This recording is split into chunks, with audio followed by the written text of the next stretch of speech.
Praise the lord. ప్రతిరోజు అనుదిన వాక్యం ద్వారా మీరెంతగానో బలపడుతున్నారని నేను ఆశిస్తున్నాను. అలాగే మీరు కనుక మన యూట్యూబ్ ఛానల్ని క్రొత్తగా వీక్షిస్తున్నట్లయితే మన యూట్యూబ్ ఛానల్ని సబ్స్క్రైబ్ చేయండి, ఇతరులకు షేర్ చేయండి.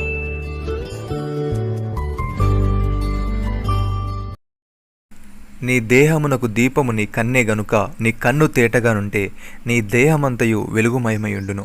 అది చెడ్డదైతే నీ దేహమునకు చీకటిమయమయుండును. లూకాసు వార్త 11వ అధ్యాయము 34వ వచనము.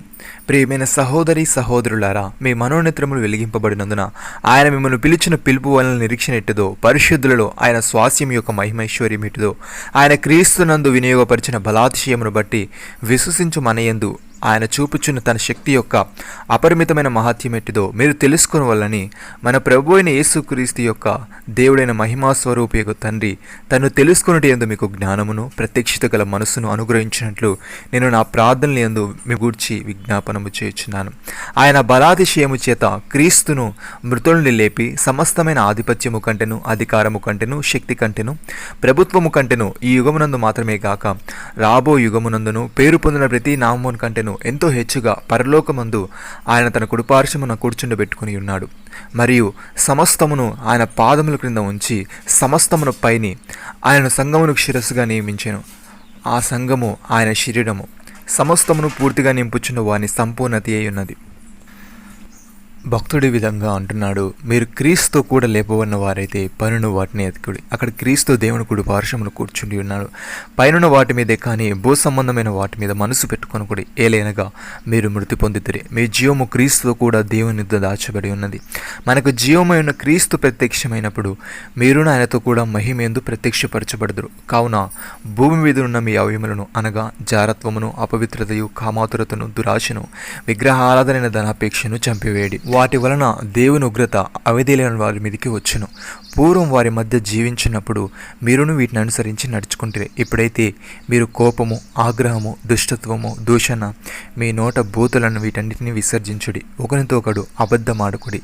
ఏలైనగా ప్రాచీన స్వభావమును దాని క్రియలతో కూడా మీరు పరిత్యజించి జ్ఞానము కలుగు నిమిత్తము దాన్ని సృష్టించిన వారి పోలిక చొప్పున నూతన పరచబడుచున్న నవీన స్వభావమును ధరించుకొని ఉన్నారు. ఇటు వారిలో గ్రీకు దేశస్థుడని, యూదుడని భేదము లేదు. సున్నతి పొందుటే అని, సున్నతి పొందకపోటి అని భేదం లేదు. పరదేశీ అని, సితయానుడని, దాసుడని, స్వతంత్రుడని లేదు. కానీ క్రీస్తే సర్వమును అందరిలో ఉన్నవాడై ఉన్నాడు. కాగా దేవుని చేత ఏర్పరచబడిన వారును, పరిశుద్ధులను, ప్రియులైన వారికి తగినట్లుగా మీరు జాలిగల మనస్సును, దయాలత్వమును, వినయమును, సాత్వికమును, దీర్ఘశాంతమును ధరించుకొనుడి. ఎవడైనను తనకు హాని చేసిన ఒకడు అనుకునేలా ఒకరినొకడు సహించు, ఒకరినొకడు క్షమించుడి. ప్రభు మిమ్మల్ని క్షమించులాగున మీరును క్షమించుడి. వీటన్నిటికి పైన పరిపూర్ణతకు అనుబంధమైన ప్రేమను ధరించుకొనుడి. నమ్మిన వారు నాతో కలిసి ప్రార్థనలు ఏకీభవించండి. మమ్మల్ని మికిలిగా ప్రేమిస్తున్న మా ప్రియ పరలోకపు తండ్రి, మీరు మాకు ఇచ్చిన వాగ్దానాన్ని బట్టి మీకు స్తోత్రములు.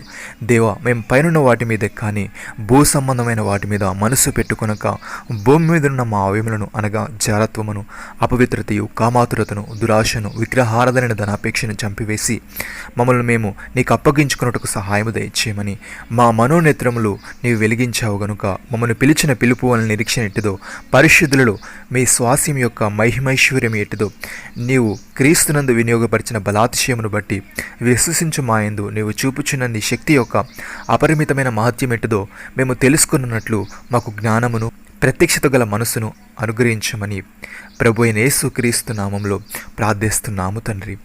ఆమేన్.